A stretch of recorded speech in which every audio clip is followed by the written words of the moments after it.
The moisture of the fertile soil clung to my shoulders, my worn cloth bag in one hand, my old work jacket on top of me. The porch light was already out. Mark must have turned it off when he slammed the door. The air wasn't cold, but I still felt it in my bones. Not the air, but the weight of what had just happened.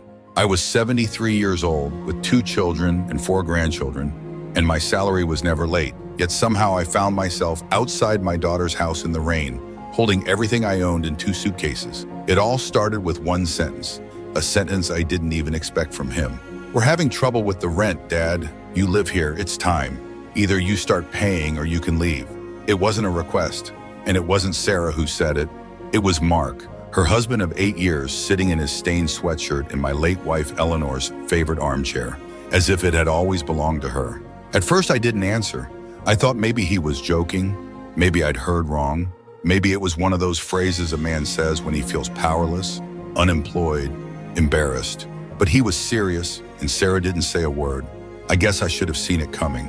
Something had been building up for weeks. The whispers when I walked into the room, Mark snapping at the kids, Sarah rubbing her temples every time I asked what happened.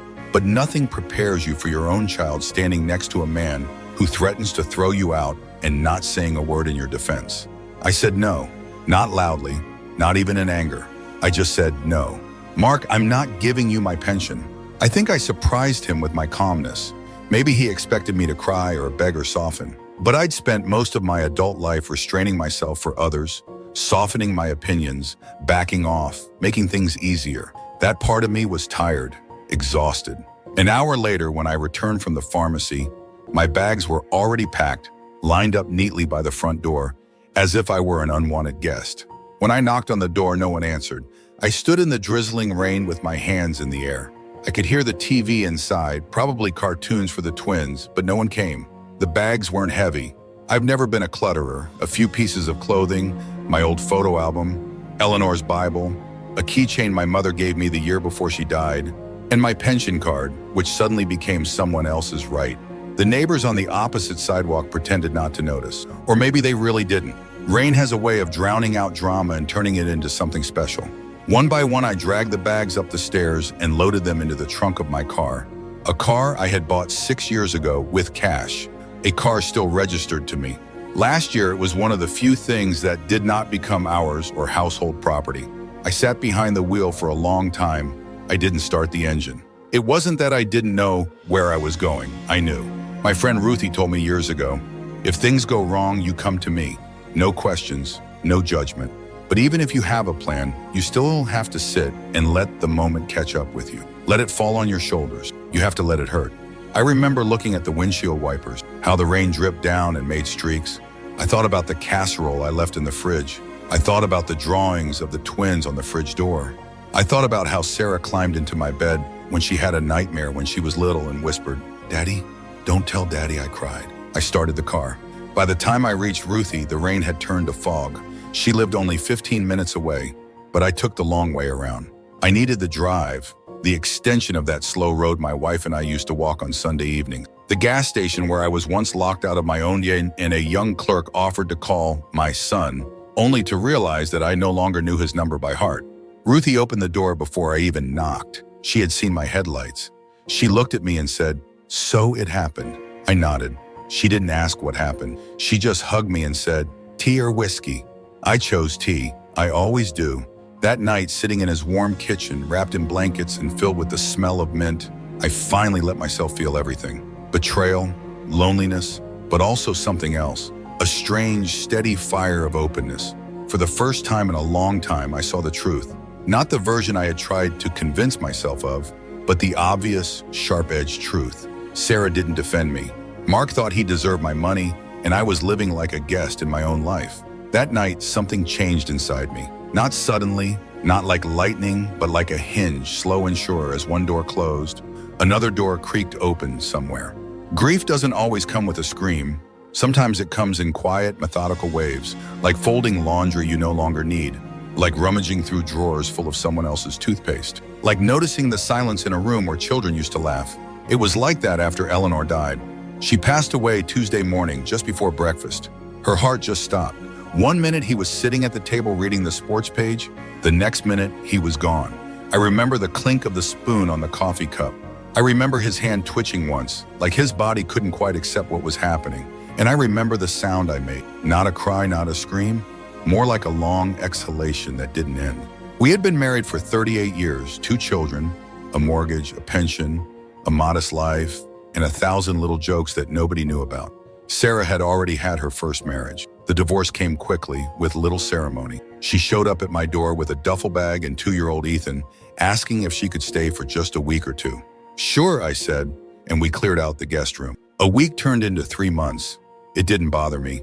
I loved having footsteps in the house again. And I loved Ethan, his bright eyes, his crooked little teeth, the way he hugged my legs when he was tired.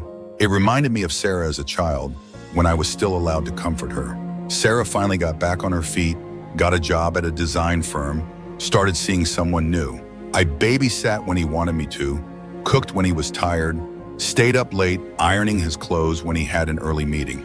I didn't care. I told myself it was temporary, just a phase. Then Mark came. He was charming, I must admit. He was the kind of man who remembered your birthday, brought flowers from the supermarket, complimented your roast chicken, even if it was dry. He made Sarah laugh, and after what she'd been through, it felt like a gift, so I ignored the little things. How he'd always change the subject when it got serious. How he never helped clear the table. How he once asked himself, as he poured himself a drink, "And how much is your house worth these days, Robert?" I told myself I was exaggerating, that I was nitpicking because I didn't want to lose my daughter to someone else's orbit. But there is a certain intuition that comes with age, the ability to sense when someone is looking at you, not with care, but with calculation. When she offered to take me to the park, I gave her Ethan without hesitation. When she fixed the dripping faucet, I thanked her, though Eleanor would have done it better. And when they asked if I could help with the down payment, if I moved to a bigger place and thought about selling the old house, I said yes. Not because I trusted Mark, but because I trusted or wanted to trust Sarah. The new house was bright, open, modern. Too many white surfaces, if you ask me. They insisted I hold a key. "Your family," Sarah said. At first I only visited occasionally, then weekly. Then somehow the visits became longer. Overnight stays turned into full weeks when Sarah traveled. "The children love having you here," he said. After tripping on the back stairs of my rented apartment and breaking my ankle, the offer came quickly. "Why should you live with us? You shouldn't be alone with that leg. It's not safe." I resisted. I had my own life, my own space, my own rhythm, however limited. But Sarah insisted, and I wanted to believe that she really meant it. I moved into an upstairs bedroom with a sloping ceiling and a view of the neighbor's pool. At first it felt temporary, just a few weeks until my leg healed, then a few more weeks, then somehow my mail started coming to their address. To simplify things, my pension went into their joint account. My things were slowly boxed up, stored in the garage to make more room for the children. I didn't complain, even when Mark joked at dinner, "You should pay rent, Dad. You eat more than all of us." I laughed because it seemed safer than asking if that was really what he was asking. Sarah worked long hours, Mark less. She had jobs, real estate, then an online venture, then nothing for a while. She spent her days half watching sports, half scrolling through her phone. The kids loved him. He was fun, spontaneous, the opposite of me. And so I became more and more invisible. When Ethan turned 11, he stopped knocking on my door at night. When Mia started school, she hardly even noticed if I made her lunch. Grandparents were meant to blend into the wallpaper, to offer wisdom when asked, and step aside when not. But I wasn't wallpaper, not yet. And I didn't spend 30 years saving pennies in coffee cans to be told I owe rent on a house I don't own. I did not hold my daughter during divorce and childbirth so that I would be thrown away like a misplaced lamp. Looking back, I see how gradual everything was. Thousands of small surrenders, thousands of small changes, until finally that sentence that changed everything.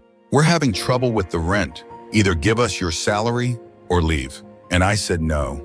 It wasn't the first time Mark had brought up money, but it was the first time he said it like that, as if I were an obligation, a bill, something overdue. The months leading up to that moment had been filled with a kind of erosion. You don't always notice erosion while you're living, just a crack in the plaster, a missing cup from the cupboard, a very long sigh from someone across the table. But eventually something collapses. For a while after I moved in, everything was kind. Sarah made room for me in the kitchen drawers. The children left notes on my pillow. "We love you, Grandpa," scribbled with a thick pencil. Mark was kind, even gentle. He joked about 3 adults under the same roof, but he smiled as he said it. At first, then he was done. At first it was temporary. The company was changing direction, then self-employment, then consulting, then finally nothing. He spent his days at home, always in the living room, always with a drink very early in the day. And the atmosphere of the house changed with her. Sarah started working more hours. She started lashing out at the children, at me. I offered to help more, to take over dinner, to pick up the kids from school, even to do Mark's laundry when the hamper was overflowing.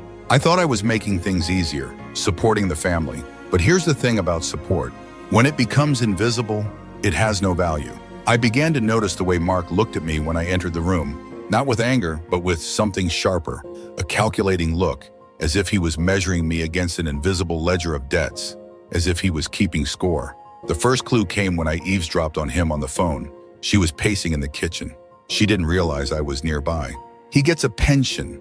Of course he does. Full state benefits. He doesn't even pay rent. This last part, the way he said it, stuck in my mind, as if I was a freeloader. We were folding laundry and I said, "Mark seems a bit tense lately." He didn't look up. He just kept folding. "We're all tense, Dad. It's been a tough year."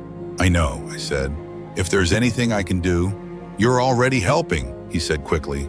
A little too quickly. "Don't worry about Mark. He just carries stress badly." I should have pushed, but I didn't. Then came the envelopes of bills, almost deliberately left on the table where I could see them. Rent, overdue, electricity, internet, groceries. They were not addressed to me, but they were placed like invitations. One evening, Mark sat next to me on the porch with a beer in his hand. It was dusk. The kids were inside. Sarah was working late. He didn't look at me when he spoke. "Have you thought about the cost of running this place?" I didn't answer at first. "I mean," he continued, "you're here all the time. You use water, electricity, internet. It adds up. I cook, clean, take care of the kids," I said carefully. "Of course," he nodded, "but it's not rent." And there he was. I told Sarah the next morning. Her reaction was silent, very quiet. "She's under pressure," she said. "He's worried about money. We're both worried." "I understand," I said, "but I don't owe rent. I'm your father, not a tenant." His face didn't change, but he didn't defend me. Not really. And after that, the situation escalated. Suddenly, the thermostat became a problem. "Dad, it's not your job to set it at 24 degrees. It's expensive." The groceries I bought were unnecessary. The milk I drank was for the children.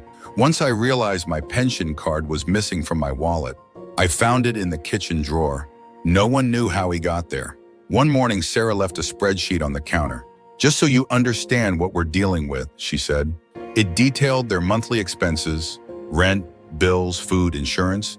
I noticed a line that said, "Father's contribution to be determined." It was clear what they wanted.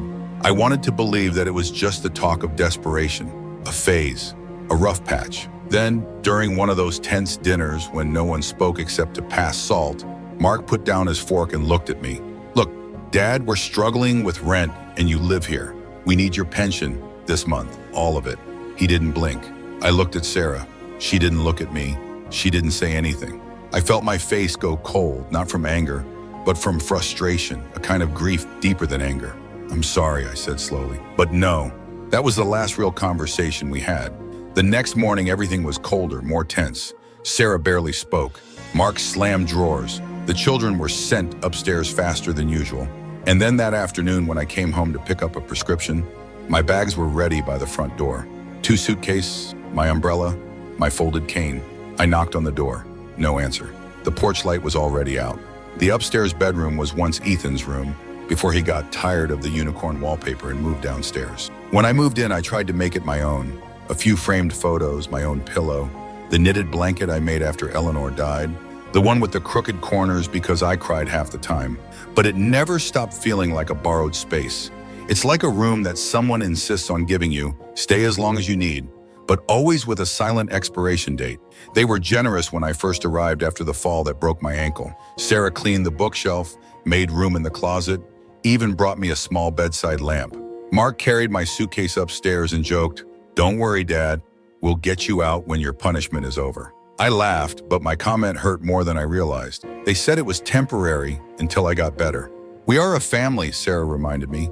"Families take care of each other." I believed in him. I wanted to believe in him. At first, I got out of the way.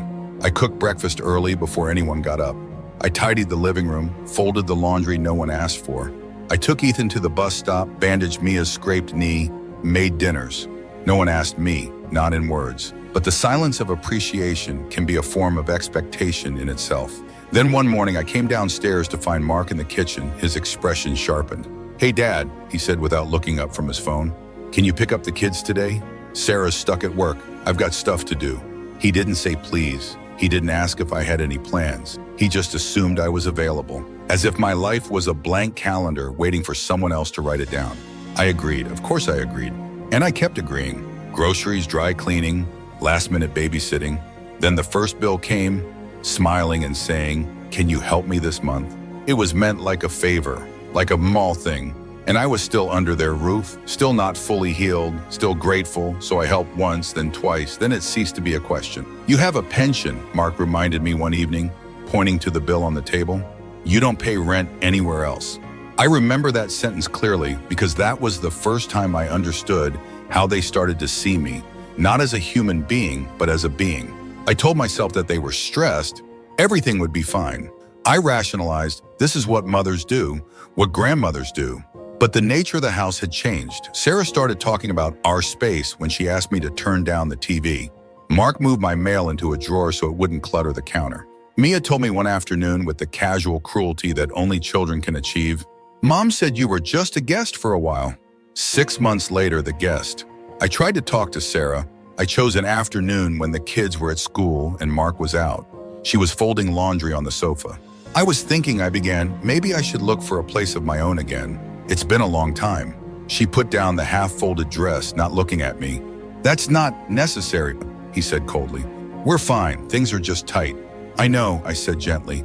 "That's why—" "Dad, it's not about space," he interrupted me. "But if you want to help more with groceries or bills, we won't say no." This was not a conversation. It was a directive. From then on, tension settled in the walls. Conversations became shorter. The kitchen was no longer mine. My favorite coffee cups disappeared. Mark started calling me roommate with a wry smile. And my pension, that small, reliable check, became the elephant in every room. When I opened my wallet, I started to catch the glances between them, the way Mark hovered around me when I checked my bank balance online.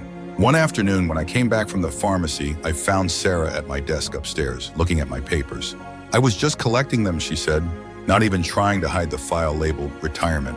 I didn't say anything, I just nodded and sat down. Something inside me began to harden, a hardness in my chest, a growing awareness. It wasn't about care, it was about control, and I knew they would soon stop imitating. The next change was subtle, like most betrayals. It wasn't one big event, it was hundreds of smaller ones, each one slowly eroding the foundation of what we used to call family. It started with groceries. One morning, I opened the fridge to find a sticky note on the milk carton, "For the kids," written in Sarah's neat handwriting. Next to it, a separate yogurt container. Cheap brand with no label. Message received. I didn't mention it. I just started shopping separately. I bought my own milk, my own bread, my own coffee. I kept them in a cloth bag in the bottom drawer of the fridge. I felt stupid doing it. Not like a grandfather who had raised 2 children and buried a wife, but like a roommate in a student dormitory. But he kept the peace. Then the children started repeating what they had heard. Maya, 7 years old and direct. "Mom, it's rude to use someone else's stuff if you don't pay for it." Ethan, a little older, a little more cautious. "Mark said you used to have money, but now you're staying here for free." Every time I heard something like that, I felt a little jolt of shame inside. Not because they were right, but because I didn't stop it sooner. The final straw with groceries came when I found my name attached to a supermarket discount account.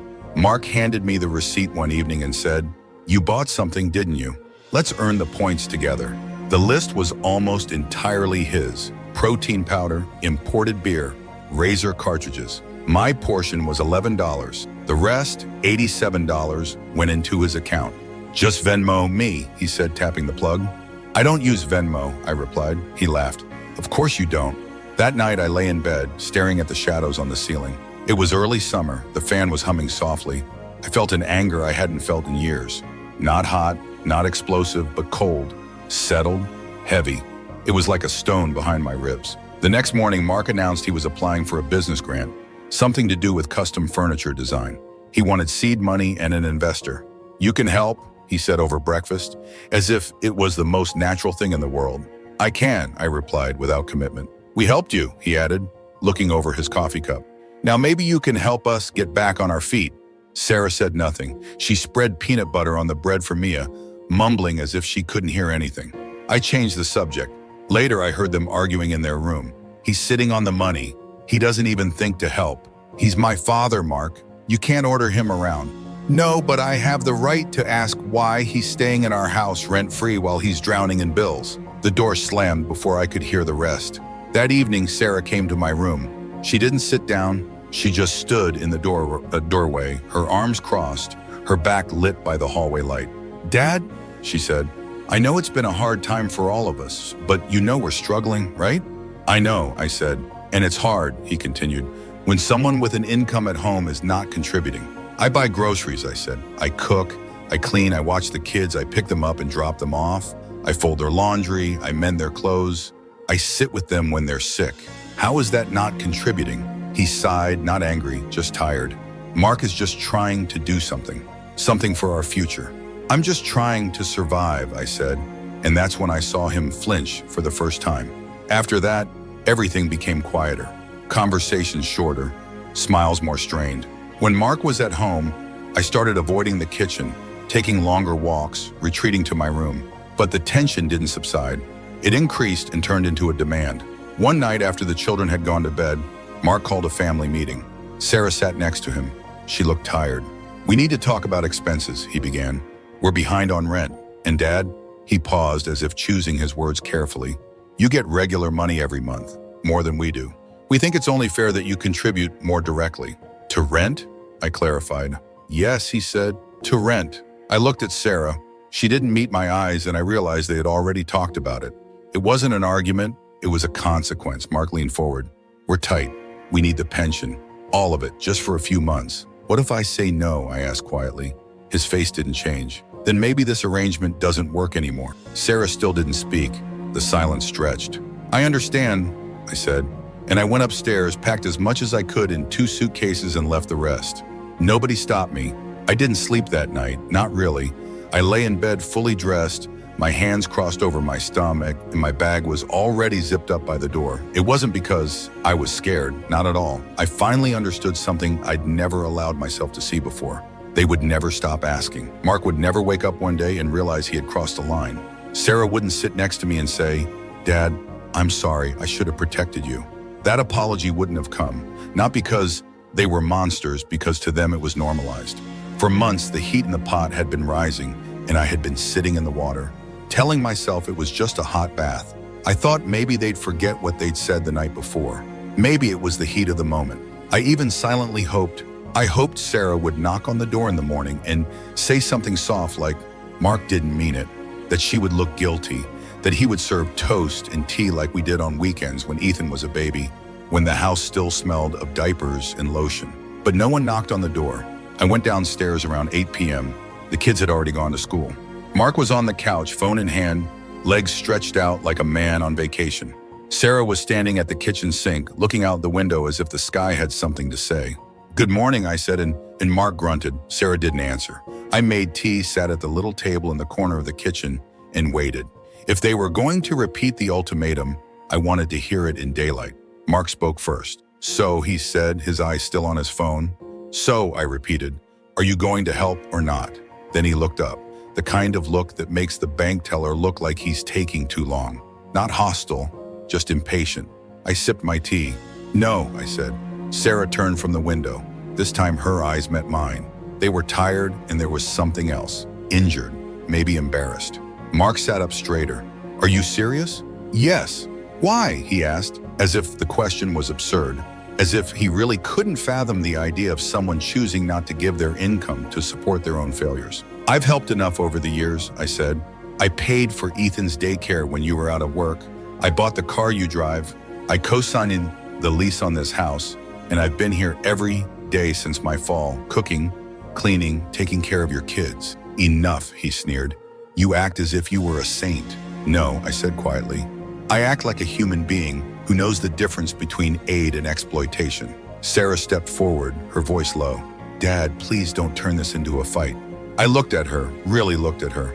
"Where were you last night?" I asked. "When your husband told me to get out if I didn't give him my pension." She swallowed. "It wasn't like that." "It certainly was."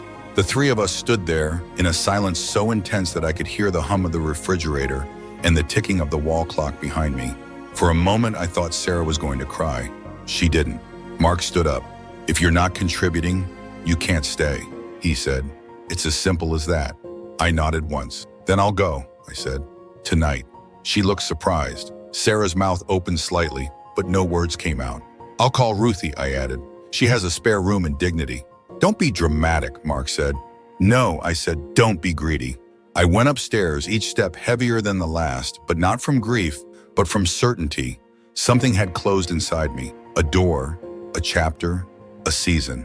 I packed quietly. 2 suitcases, one for clothes, one for the rest.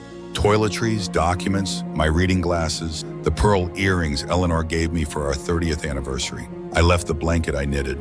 They can keep it. She had been through so much now. Just as I was finishing, I heard movement outside my door, a shadow, then retreating footsteps. There was no knock. I waited. Still nothing. I left the room at 5:30 p.m. My suitcases were waiting by the front door. I had carried them quietly earlier. Neither Mark nor Sarah asked me where I was going. They didn't say goodbye, but they did one thing. While I was at the pharmacy to get my blood pressure medicine, they carried my bags out onto the porch outside.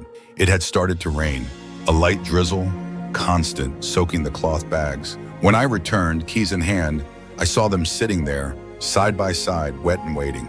I knocked on the door. No one came. I rang the bell. Still nothing. I stood there for a moment, watching the curtains move slightly in the living room. Someone was there. Someone saw me.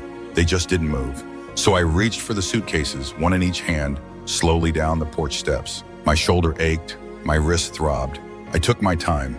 I loaded them into the trunk of my car, wiped my glasses, looked once, just once, at the house where my grandchildren slept, where my daughter once asked me to stay forever, where my son-in-law wiped me with a shrug. Then I got behind the wheel and drove away. How strange the things you think about when everything falls apart. Like how heavy a suitcase feels after a few steps. How rainwater seeps into the fabric faster than you expected. Like how a porch that you clean every Saturday morning can suddenly feel like a stranger. Like someone else's door. Like a hotel where you check out without warning. I didn't cry as I drove away. Not on that short drive to Ruthie. I kept my eyes on the road, my hands firmly on the steering wheel, my knuckles white from the tight grip. I said to myself, 1 mile, just 1 more mile and then 1 more mile. His porch light was on. He must have been watching me. When he opened the door, at first he said nothing, just held out his arms. And that's when I finally let myself feel everything. Relief. I thought he wouldn't let this happen. I whispered into Ruthie's shoulder. I thought maybe he would stop it. "I know, honey," Ruthie said, hugging me like I was a little girl. "I know." We didn't talk much that night. It was damp around the zippers of my suitcases, so he brought towels and made us both tea. Chamomile tea, the good kind, not the cheap grocery store kind. I sipped it slowly, watching the steam curl around my hands. It took an hour for my body to shake. "I've prepared the spare room," he said after a while. "It's small, but the bed is firm, and the heating works." "Perfect," I said. And it was. There were no framed photos or scented candles or anything staged, but it had warmth. A blanket folded neatly at the foot of the bed, a small lamp, the feeling that I was allowed to take up space there.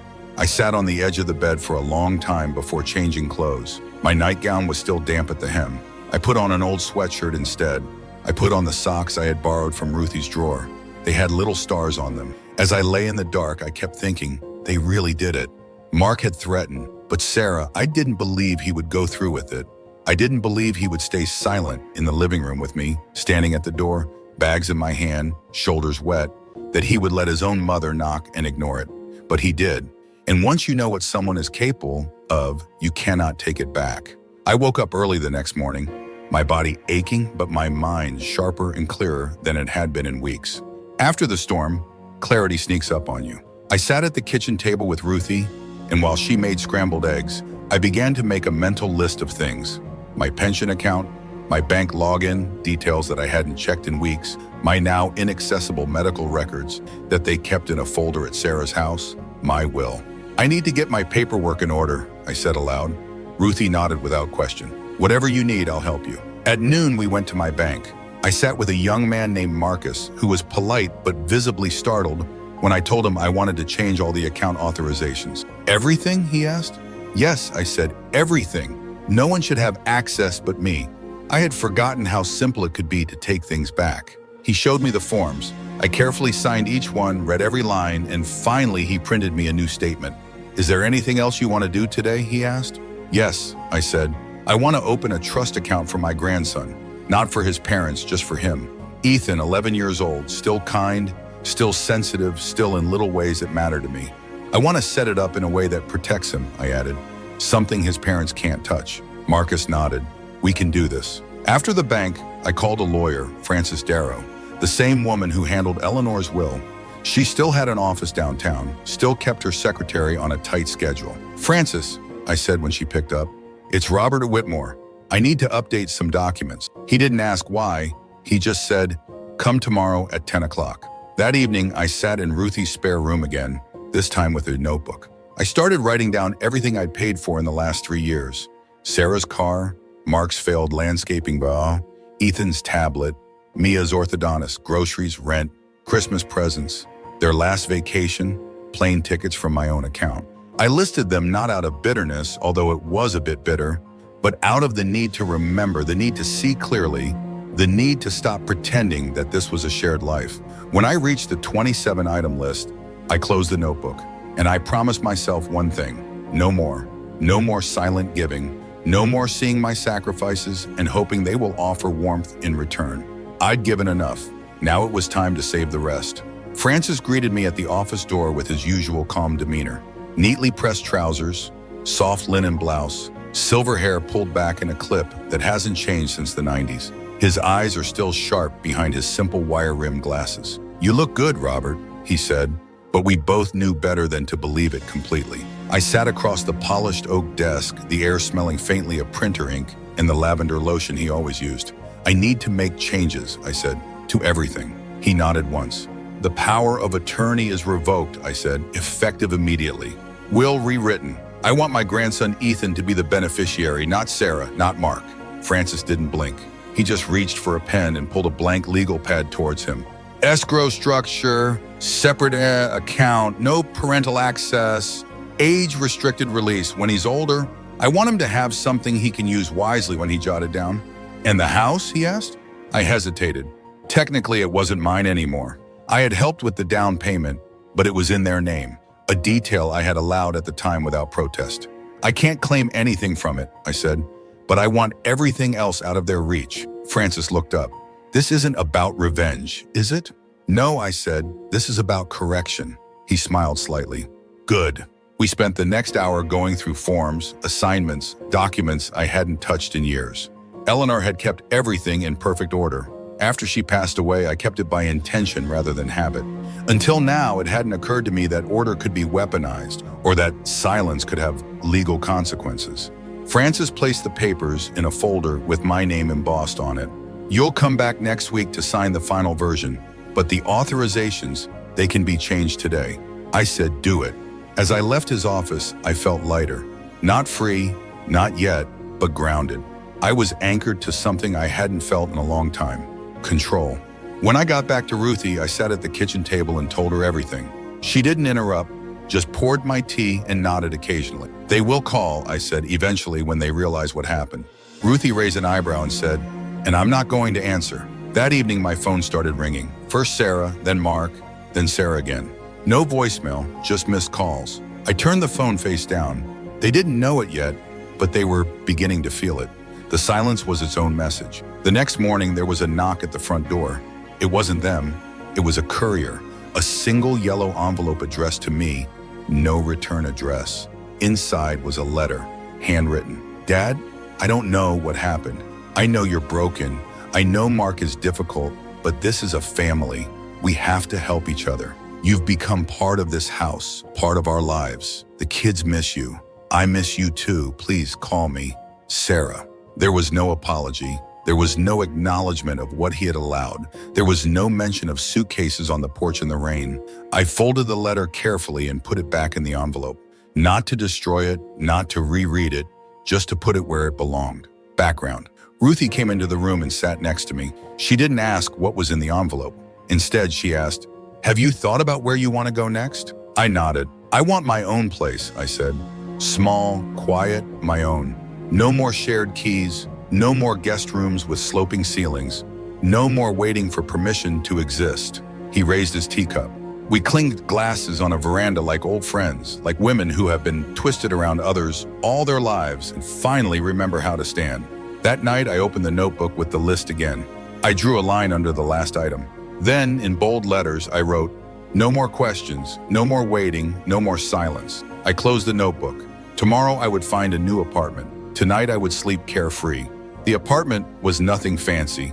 It was a one-bedroom on the second floor of a building built in the 70s, with beige carpets that had seen better decades and kitchen cabinets that creaked when you opened them too fast. But it had windows that let in the afternoon sun, and the neighbors were quiet, and there was no one to tell me when I could or couldn't adjust the thermostat. It belonged to me. I signed the lease the week Francis finalized the documents. The building manager, a kind woman named Letitia, handed me the keys and a folder full of rules and emergency contact numbers. Then, almost conspiratorially, she said, "If you want to hang wind chimes on the balcony, I won't say a word." I laughed. I haven't laughed like that in weeks. Moving was simple. I didn't have much, just 2 suitcases, a few boxes of books that Ruthie helped me pack, a notebook, my papers, and a framed photo of Eleanor and me in the Grand Canyon. It was one of our last vacations. She was wearing a wide-brimmed hat and a t-shirt I hated, but she looked so content looking out at the sun. I put it on the windowsill in my new bedroom, then stepped back and stared at it for a long time. "We did good," I whispered. "You used to like it here. It's quiet. No one yelling. No one is demanding it." The first night there was strange. It wasn't lonely exactly. I had been more alone in a full house, but there was a silence that allowed everything to surface. I sat on the floor, still surrounded by half-packed boxes, and made tea in a borrowed kettle. Ruthie had offered to help me settle in, but I had told her I had to do this part alone. As the kettle hissed, I made a mental list. Things I needed, things I wouldn't want, things I would slowly buy in my own time. A decent bed, a reading lamp, a dish rack, a matching set of towels, a chair for the balcony. That night, I slept on the floor on a folded blanket and still woke up with a clearer mind than I had had in months. The next day, I went to the library, got a card with my new address, sat down at a public computer, and filled out the change of address forms, noting those that still needed to be forwarded, looked in second-hand furniture stores. In the first store, I found a slightly used armchair, the kind you could sink into with arms smoothed from someone else's elbows. It was sea green, pale, and perfect. They delivered it the same day. I placed it by the window and sat down with a notebook on my lap. Not the one with the list of sacrifices. I had stopped opening that one. This was new, a fresh cover, a fresh start. I titled the first page, "What's Next?" and I started writing. "I will eat dinner when I want to, not when someone else tells me to. I will leave the dishes in the sink overnight, and no one will scold me. I'll buy strawberries even if they're not on sale. I'll say no when I want to say no. I'll never again reveal that my money is mine." I got the first text around noon. "Sarah, Dad, I heard from the bank. I don't understand why you cut us off. Can we talk?" I looked at the screen for a long time, then I hung up. I hadn't blocked him, I wasn't there yet, but I needed silence. The next text didn't come from him. It was from Ethan. Simple, honest. "Grandpa, are you okay? Mom says you're angry. I miss you." That's when my heart ached. Not out of guilt, but because Ethan had done nothing wrong. He was a child, 11 years old, but old enough to sense tension. He was old enough to recognize when a voice was silent in a house. It was big enough to worry about. I didn't answer right away. I sat with his message like it was something fragile. Then I wrote back, "I'm fine, honey. I needed a new place to rest. I'll call you soon." That was it. That was enough. That night, I sat on my new balcony in my new chair and listened to the sounds bucking of the building, a radio playing softly 2 floors below. Someone's dog barked once, then stopped. The hum of a life I don't have to manage or fix. I sipped my tea and watched the moon rise through the branches of an old oak tree across the street. No one was waiting for me. No one was watching. No one was demanding explanations. It wasn't freedom with fireworks. It was the freedom to breathe. And for now, that was it. Francis had everything ready when I arrived. The papers were neatly compartmentalized, each page marked with a colored label. Once again, I sat across from him. This time in clothes I had consciously chosen. Clean lines, neutral colors, nothing borrowed, nothing apologetic. "You had a productive week," he said with a gentle smile. "I needed it," I replied. He explained each section to me one by one. Revocation of power of attorney, updated health proxy, a completely restructured will, new trust account for Ethan with clear legal language protecting it from interference. "He will have access at age 25, Francis said, tapping the clause. "Not earlier, and only he can request it. No parental surrogacy, no loopholes." I nodded. Good. We moved on to financial protections. My pension account was secured with new passwords and layers of authentication. Only my name was on the lease, bills, bank statements. "You have a clean slate," Francis said, sliding the last signature page across the table. Without hesitation, I signed, and when it was done, I leaned back and let the silence settle in. "Is that it?" I asked. "That's it," he said. "No one can touch what's yours anymore." I wanted to cry, but I didn't. The relief was not loud. It was stable, like a locked door behind me, finally sealed forever. Then I walked down the street to the bakery. I bought myself a small cinnamon bun and a coffee I didn't have to share. I sat by the window and let the sugar melt on my tongue. I watched people go by, young mothers pushing strollers, men in shirt sleeves eating lunch on benches, a girl in pink headphones dancing as she walked. Life was moving forward, indifferent, unaware that inside a woman was celebrating her first truly independent Thursday in decades. Back at the apartment, I started to get into a rhythm. Morning tea on the balcony, a walk around the block, phone calls to Ruthie, sometimes silence, sometimes fixing the radio while listening to the news at low volume. I hadn't touched my tools much since Eleanor died, but now my hands wanted that repetition. I started with something simple, repairing an old radio. The wires were delicate, the circuits complicated. I didn't know who it was for yet. Maybe it was for me. Every few days, there was a message from Sarah. Short messages. "Can we please talk? We didn't mean to hurt you. Ethan's asking questions." I didn't answer, not because I didn't care, but because I wasn't ready. Letting him back in without change would undo everything I just did. Ethan wrote again. "Hi, Grandpa. Mom says you have moved. I hope you are safe. I love you." To which I replied, "I'm safe, honey. I love you too. I'll call you soon. I promise." I was serious, but I was also serious about doing it on my own terms. A week passed, then two. On the 15th day in my new home, I went grocery shopping. Simple things. Bread and whey, eggs, butter, my favorite marmalade. The clerk smiled when she handed me the receipt. For a moment in the parking lot, I realized that I had completed the entire shopping trip without once thinking about what Mark would criticize or what Sarah would consider a waste. In the parking lot, I saw a mother scolding a teenager, not cruelly, just tiredly. I thought of Sarah. I thought of the time she stood barefoot in my kitchen stirring pasta, Ethan on her hip, Mia under the table drawing on the linoleum. It didn't start with cruelty. This came later. It started with stress. And I excused the stress, the damage over and over again, but no more. That night, I lit a candle, sat at the table, wrote a letter to Ethan, a real letter on paper in my best handwriting. "Honey, I moved into a small, quiet apartment where I can breathe, think, and rest. Not far, but very different. No shouting, no demands, just me and my tea and the wires that keep tangling. I miss you. I'm proud of you, and I want you to know that being kind doesn't mean letting people hurt you. I'll call you soon, and maybe one day you'll come visit. Not because you were told to, but because you want to. Always with love, Grandpa." I carefully sealed the letter and addressed it carefully, then put it by the door. I was going to post it in the morning, and that was enough for now. Third Sunday in my new place, I made soup. Nothing fancy, just carrots, potatoes, some onions, a little dill. What Eleanor winked and called survival food, though she always asked for seconds. I cooked it slowly, letting the smell fill the kitchen, pass through the small hallway, seep under the bedroom door, as if something warm was returning. As it simmered, I played an old record.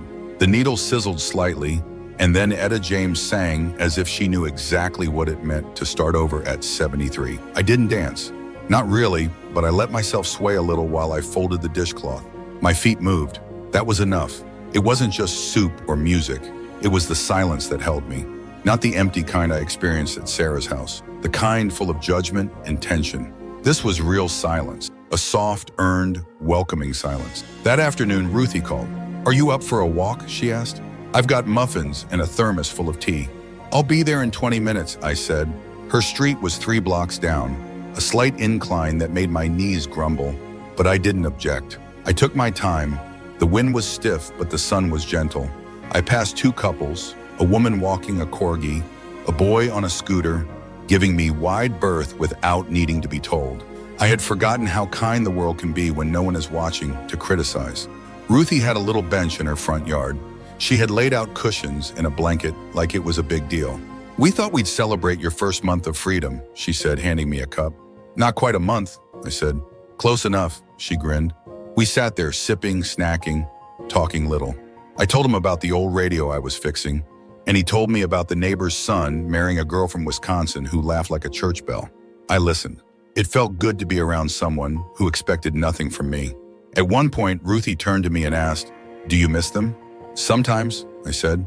"Not the house, not the tension, but a Sarah and the kids." She nodded. "Of course." "And sometimes," I added, "I wonder if I should have spoken up sooner, not let it go this far." He gave me a look, the kind of look only old friends can give, the kind that says, "Don't blame yourself now. You did what you had to do," he said, "and then when it became too much, you did the right thing." I didn't answer. I just sipped my tea. When I got home, I found a package on my doorstep, no sender's label, just my name in Ethan's handwriting. Crooked, uneven, beautiful. Inside was a drawing. It was a house, small, with a tree and a man on the porch. He wrote Grandpa's house on it. There was a speech bubble coming out of the window. "Would you like some tea?" I held it for a long time. Then I hung it on the fridge, using my only magnet, a ceramic skein I had bought years ago at a church fundraiser. It held the paper tightly. I didn't read that night. I didn't tinker. I just sat in the armchair by the window and looked at the drawing, letting it sit with me, letting it be enough, because sometimes enough is not a big moment. Sometimes a child's drawing on the fridge is an apartment full of peace. On Tuesday afternoon, just as I was putting a slice of toast with my tea, the phone rang. I didn't recognize the number, but something inside me knew. I let it ring twice, then 3 more times, then picked up. "Hello?" There was a pause, then his voice. "Hi, Dad. Mark." I hadn't heard his voice since that morning when my suitcases were already wet and he didn't open the door. I felt my shoulders tighten, but my voice remained calm. "What do you want?" He cleared his throat.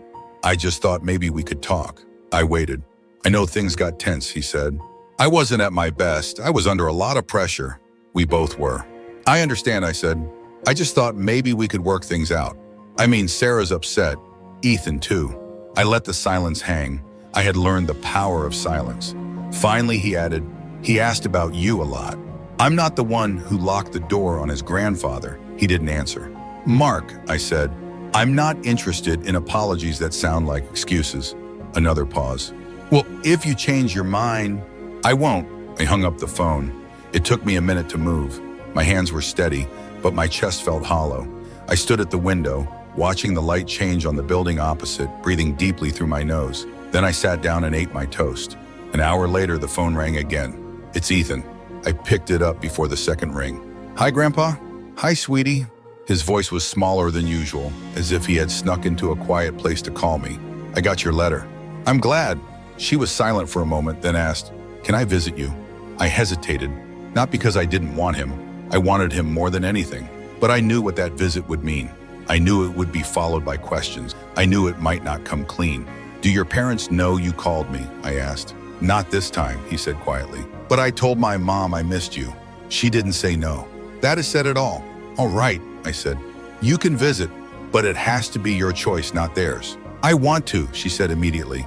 "Can I come this weekend, just for a little while?" I smiled, my first real smile in days. "Yes," I said. "I'll make cinnamon-crusted apple pie." She laughed. "Can I help you roll out the dough?" "Sure." A few minutes later, he hung up the phone. I was sitting in my chair, looking at the drawing on the refrigerator. Grandpa's house, a tree, a cup of tea. That night, I made a list. Fresh apples, brown sugar, whipped cream, vanilla, a new apron for Ethan, something with pockets. I went to bed early. Moonlight filtered through the blinds. I left the window ajar even though it was chilly. I wanted the night to come in. Saturday would come soon, And this time, the knock at the door would not be a sound I feared. It would be the sound of love coming. Election. The morning of Ethan's visit, I woke up before the sun, not out of nervousness, but something kinder. Anticipation. Maybe the kind that gets you going before the alarm, before the kettle goes off, before the city wakes up.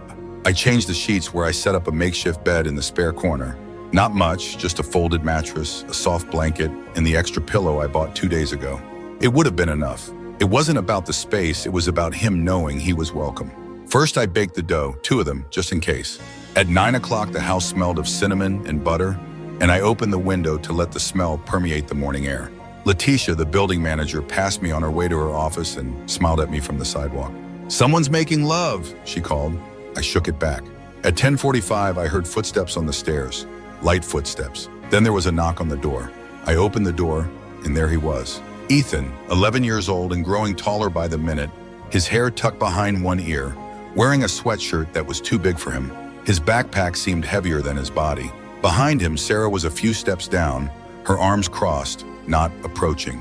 "Hi," Ethan said. I opened the door wide. "Come in, honey." He passed me, looked around quickly. "It's small," he said.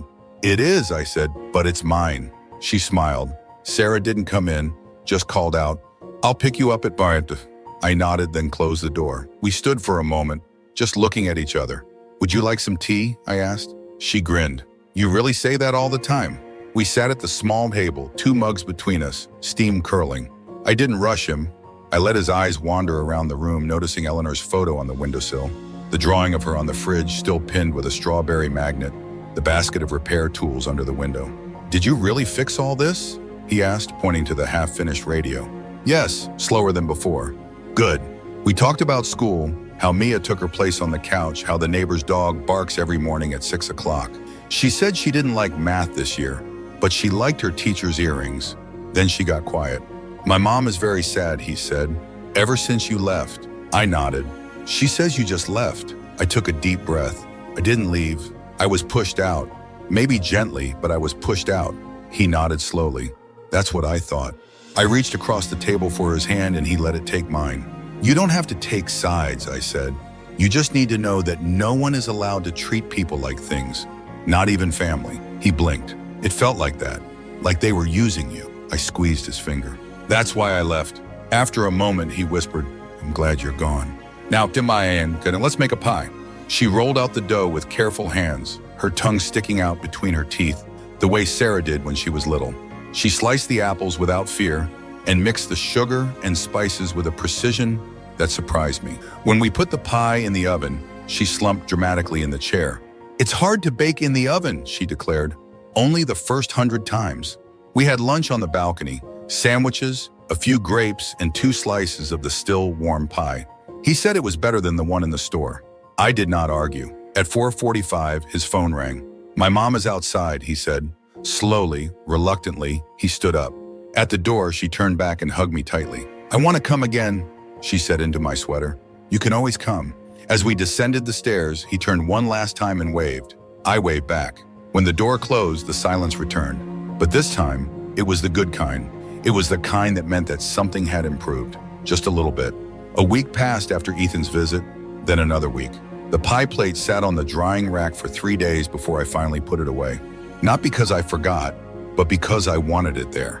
Visible. A reminder that there is something sweet, that it can happen again. The apartment is back to its quiet rhythm. Morning tea, reading by the window, a new repair project, this time an old radio, pale green and moving slowly. I picked the color without thinking. In the second half, I noticed that it was similar to the color of the sweater Ethan was wearing the day he visited. His messages now came every few days. Short messages. "Math exam B+, Grandpa's spell, Mom says hi." I told him to write on his own. "Can I come back next Saturday?" I always answered yes. Then one Thursday afternoon, the letter arrived. There was no envelope, just a folded piece of paper slipped under my door while I was shopping. I found it when I came in, my bag still in my hand, the paper half shadowed on the floor, as if it didn't want to be seen. I recognized the handwriting before I touched it. Sarah. I sat at the table before folding it. I made tea, let it steep for too long. I wanted to be ready. It wasn't long, it wasn't emotional, but it was something. Dad, I've thought a lot about what happened, what I let happen. I don't expect you to forgive. I don't know if I would if I were you. But I miss you. I miss how the house used to feel with you in it. The kids miss you too. Mark doesn't say anything, but I can tell by the way he doesn't touch the thermostat anymore. Ethan came home glowing after his visit. He keeps the pie recipe in his school notebook. I know I didn't stop things when I should have. I know I stood on the sidelines. I don't know how to fix it, but I wanted you to know. I see it now. Sarah. I read it once, then again. The letter asked for nothing. No request, no invitation, just a statement, a beginning. I folded it carefully and put it on the fridge next to Ethan's drawing. It wasn't forgiveness, but it was the first honest thing I'd heard from Sarah in a long time. Later that evening, I sat on the balcony, blanket over my knees, and watched the sun set behind the apartment buildings across the street. The wind blew gently through the leaves. My tea was cold, but I didn't care. I thought about what it means to forgive, not to forget, not to excuse, but to choose peace for myself, to relax that tightness in my side that had been holding my breath since the day I packed my bags. I didn't know if I was ready to write back, but I knew one thing: I wasn't angry anymore. And maybe that was enough for now. On Ethan's second visit, he brought a plastic bag full of cookies he had made himself. "They're a little hard," he said, holding the bag as if it were precious cargo. Mia said they tasted like soap, but she ate all 5. We sat at the table and bit into one together. It was really hard and a little soapy, but I smiled and said, "Obviously she's just jealous." She grinned broadly. That gap in his upper teeth still hadn't closed. He stayed longer this time. We didn't cook. There was no need. We just sat there. He asked about the radio I was fixing. He told me about a friend at school who wore purple eyeshadow and didn't care what anyone said. I said I admired that kind of spirit. Ethan nodded. "I think I'm going to be like that." "You already are," I said. When Sarah came to get him, this time he didn't stay on the stairs. She went upstairs with the carrier, stood at my door with her arms crossed, not defensive, but hesitant. I opened the door before she knocked. "Hello," she said. "Hi." She looked inside, saw Ethan packing his things, then looked back at me. "I meant what I wrote," he said. "And I'm sorry for all of it." I nodded. "I know." He hesitated, then said, "If you just want to visit, the children will be happy." "I'll think about it," I said, and I meant it. I wasn't making any promises, but I wasn't slamming the door either. Ethan hugged me twice on the threshold. Sarah didn't ask for more. They went down the stairs together, and I watched them disappear around the corner without closing the door. For a long moment, I leaned against the door, not out of grief, but out of calm. That night, I took out my old notebook, the long list I had made for them. I read each line slowly, the payments, the favors, the meals, the nights, the silence, and then I tore the page, folded it in half, then again, then once more until it was small enough to hold in the palm of my hand. I stood over the trash can, threw it in, and watched it settle on an eggshell and a used tea bag. It was gone. Then I sat down at the table and wrote a new page, not a list, just one line. "I'm still here, and I have enough." Because I wasn't rich. My knees ached on damp mornings. I lived above a noisy laundromat every Thursday afternoon, but I had my place. I had Ruthie. I had a granddaughter who knew I deserved more. I had a name that no one could say in pity anymore. And I had silence, not emptiness, not exile, just silence. To everyone reading this, if you have been asked to reduce yourself for the comfort of someone else, I want to tell you something. You don't owe them your silence. You don't owe them your pension. You don't owe them a place at the table where they never served you a plate. Stand up, even if it is slow, even if your hands are shaking, even if it is raining and your bags are wet. Stand up, because the first step away from being used is the first step towards freedom. And freedom, I have learned, does not always look like a revolution. Sometimes it looks like a cup of tea on your own balcony, a hot pie cooling on a borrowed shelf, the voice of a child who doesn't have to knock on your door, but wants to. Sometimes freedom is just being you, and in the end, that is enough.